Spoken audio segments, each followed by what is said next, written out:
আমি আবারও বলছি, আমরা পুলিশকে না আমরা মন্দিরের ঘন্টার মতো অনেকে ব্যবহার করে। মন্দিরের ঘন্টা দেখবেন যে পুজো দেবে সেও বাজায়, আর যে শুধু ঠাকুরকে দেখতে এসছে সেও বাজায়।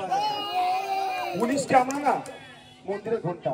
বিরোধীরাও পুলিশের সমালোচনা করছে, শাসকও পুলিশের সমালোচনা করছে। এটা তাদেরকে একটু বাঁচার জায়গা দিতে হবে ভাই। আজকে গতকালকে আমরা দেখলাম একটা বিএলও মারা গেছে, এত চাপ পড়ে গেছে, কিন্তু আমরা কি বলছি, বিএলও ফর্ম এখনো দেয়নি বলে চিৎকার করছি।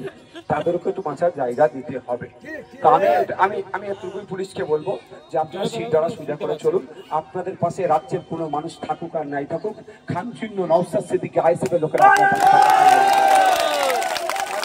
ওপর থেকে চাপ আসে, এই ওপর থেকে প্রোগ্রাম করতে দেওয়া যাবে না।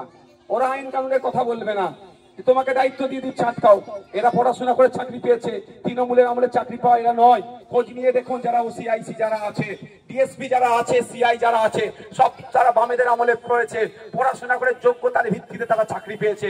দেখবেন অনেক সময় তারা লজ্জিত হয়ে যায়।